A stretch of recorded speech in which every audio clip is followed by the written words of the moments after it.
Hi guys, follow me on Instagram to never ever miss any of my crazy updates. Hi guys and welcome to another vlog. I'm driving this. This is the Mahindra TUV300, more than a facelift. I call it more than a facelift because it has more changes than what a facelift actually gets.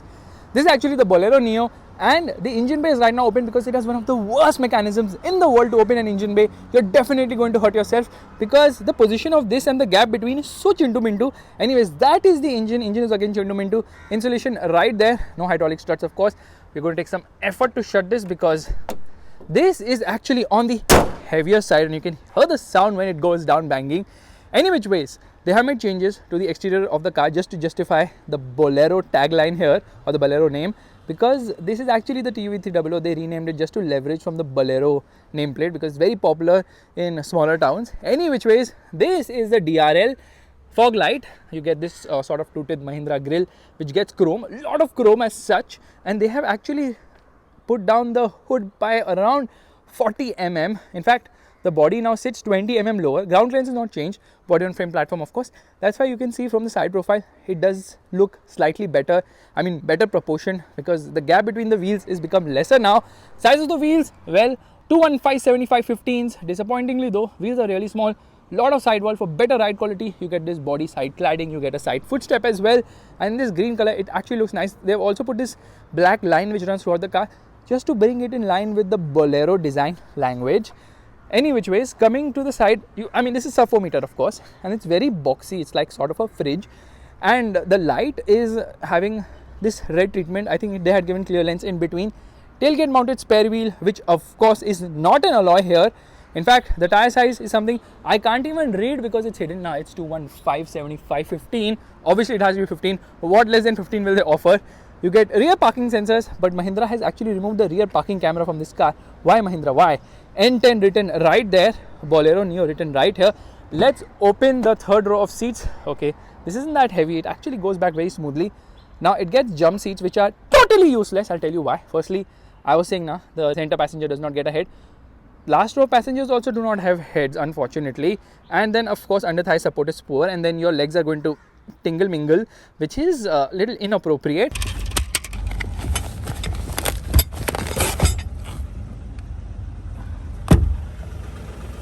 Let's get inside, and here we are. Now for someone as tall as me, my legs are almost there. Okay, there is no under thigh support. There is no concept of under thigh support. There is no concept of headroom also here. This is not a place you would sit in, especially because there is no seat belt either.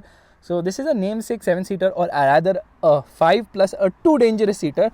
So I would recommend nobody to sit here. But then in rural areas, people don't mind. Here you see, there is to get in some air because there are no rear AC vents here. There are none in the second row either. Let's get outside. This is such a struggle, but you've got a handle. You've got a light placement on the top as well. And here we are out. You can just pull it here. It says child safety. Obviously, child lock has to be there because only children can be fooled into sitting here. A human being will never ever take that risk. I believe. I hope they don't. Anyways, it's easy to put this back into place. And here it's slots.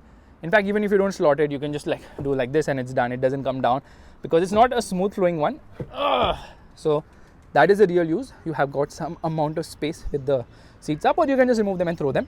Anyways, there is some storage space here. Children don't have mobile phones. Why do we even need this? Maybe their PlayStation Portable can fit in right there. Let's shut this.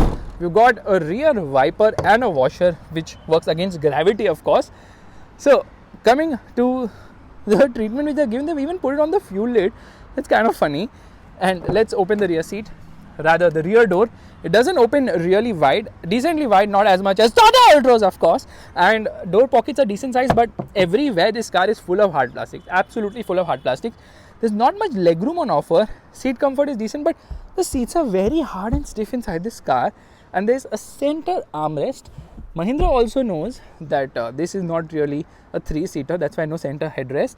However, 3 people can actually sit in decently well. But there is not much legroom on offer because they had to reduce the space to accommodate the jump seats at the last row. Because you have to understand, guys, this is a 7-seater in a sub 4 meter body. So like I was telling you, not much legroom on offer, neither knee room, but scooped out seat back. Magazine holders here, nothing in the center, anything of that sort.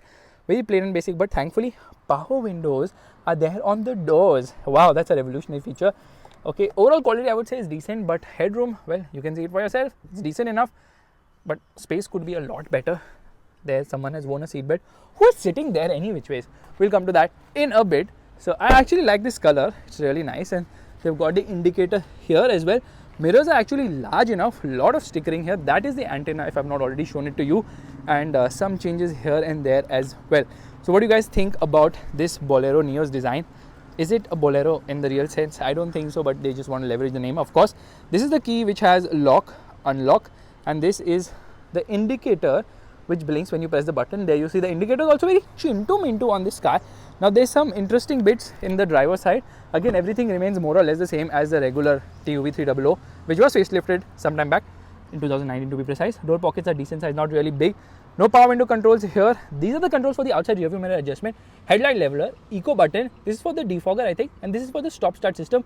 This is not a storage space, it's actually the fuse box, which kind of opens for reason best known to Mahindra. There is this key ring which has illumination. It's making some noise now. Okay, seats are decently comfortable, but really hard. It could be a punching bag if you're into that. Now I like the way the steering wheel has been done.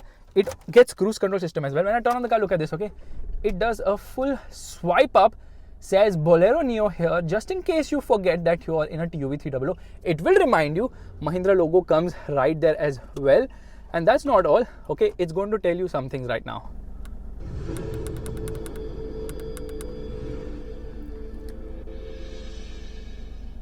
Well, that's nice. Music to greet you, and it says some features may not be available while driving. Of course, hopefully the brakes are available though. Anyways, hard plastics, but it doesn't look cheap in any way. It doesn't like flash into your eye. So overall appeal of the cabin is decent. In fact, glove box is not that big enough and a little flimsy as well. But there is a storage space on the top. When the body rolls, it's going to fall off. No auto dimming inside rear view mirror. Obviously there is light placement on the top. There's a mirror here.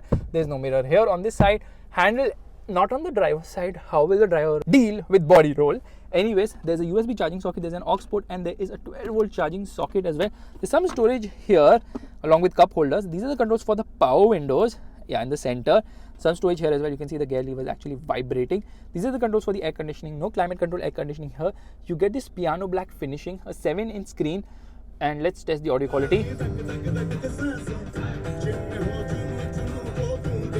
Audio quality is actually very decent. I would not say it's obnoxiously bad or obnoxiously good, but it's decent. You've got something known as info here, which tells you what is the distance to empty, alerts, how you want the DRL, you want it on and off, e-manual, reverse park assistant, all those things.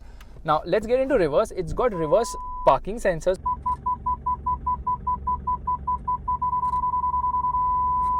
but no reverse camera, which they have removed. I don't know why. So this is actually very easy screen to browse. No Apple CarPlay, no Android Auto connectivity. So a lot of cutting here and there. These are the controls for the audio system. These are the controls for the cruise control. These are the controls for the lights, headlights, and these are the controls for the wipers. Well, the wipers work decently well. Decent amount of spray on offer. Let's try and use the rear wipers too. And there you see, spray does a good job defying gravity, of course, and cleans the windscreen in no time at all. So quite basic as such, but when you compare to the regular Bolero, this is a revolution. You get a multi-information display there in the center, which is telling me the distance to empty 760 kilometers, which is crazy awesome. And in order to browse through this, you have to press this button, and there it has a digital speedometer, warning, history settings, and twin trip meters as well. And it also tells you what is the average fuel efficiency, 14 kilometers per liter, not bad at all. So a lot of info being given in this cluster, which is actually nice. And I also like the way this cluster is. It's actually decently appealing as well. Steering wheel is adjustable for only height, of course. At this price, what else do you expect? Meanwhile, the mirrors are actually big enough, like quite big mirrors. What do you think about the dashboard design? They've maintained it. It's the same, but it's got new upholstery, which you can see right now. They actually had artificial leather, which they've removed. There's a center armrest. Bhagwati, why are you not using your center armrest? When you have this feature, you should be using it. Their Bhagwati is just sitting and chilling in the car. But I like the fact that Bhagwati always wears the seatbelt, even when the car is not in motion. That is a good thing, and you guys should follow the same. Enough of this bug. Let's start driving right away. Alright, we're all set to go, which means turning off the air conditioning, nothing else to turn off, into first gear. And yeah, the motor is very smooth, yeah. For a 3-cylinder engine, is obnoxiously smooth. This is the same diesel engine which also powers the regular Bolero, which is a 1.5 liter 3-cylinder unit, obnoxiously refined in the Bolero Neo, of course, and produces 25 more horsepower. In fact, it makes 100 horsepower, same as the TUV 300. But you know what? They've given it an EVGT, which is an electronically controlled variable geometry turbocharger, resulting in 20 Newton meters more torque. But we'll talk about that in a bit. First and foremost, let's do some cornering here. it feels a lot better around the corners when compared to the TUV300 for sure.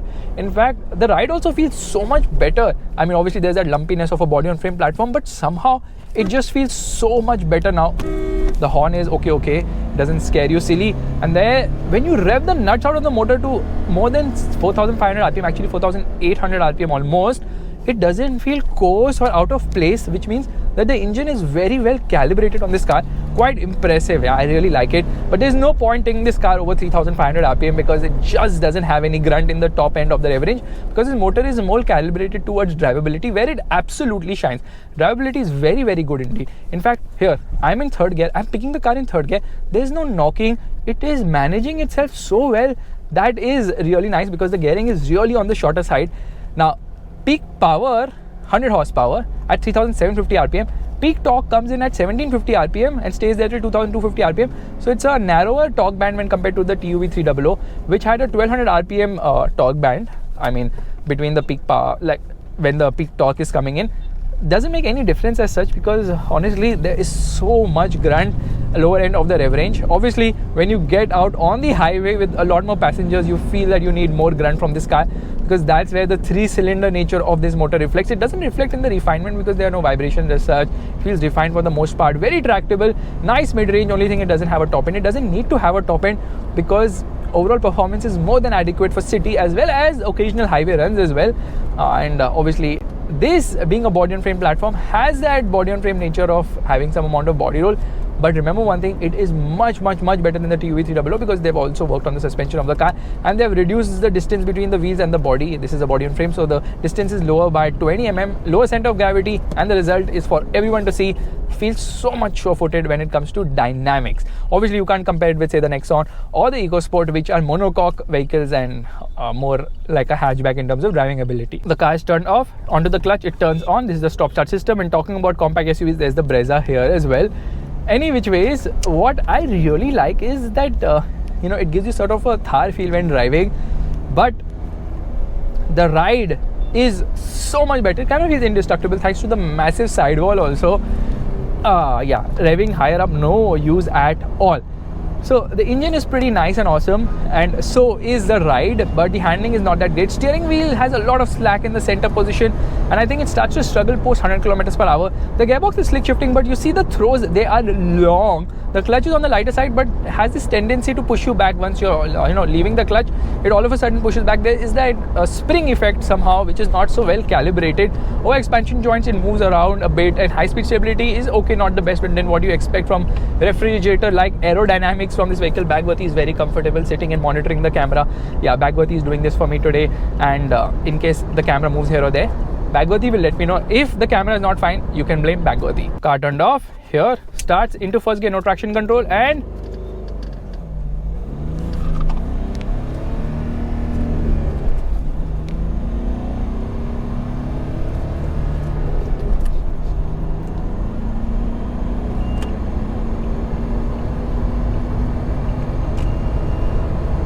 that is 100 kilometers per hour. Takes almost 17-18 seconds, so it's kind of slow.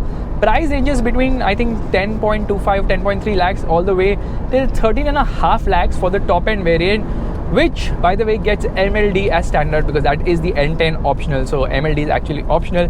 What is MLD? MLD is mechanical locking differential. What it does is it's able to understand if there is an RPM difference between two wheels, which happens to be the fact that if more than 100 RPM is the difference between the rear wheels, it's able to channel more power to the wheel with traction, of course, and thereby helping you get out of sticky situations. It works flawlessly, but it makes some clinging noise, which can be a little bothersome because you will realize that and you get worried what happened all of a sudden. That said, the same MLD has been available in the TUV300 and the Scorpio, but as an option. Here it's standard on the top end variant, which happens to be the optional variant of this car, and there are 4 variants on offer here.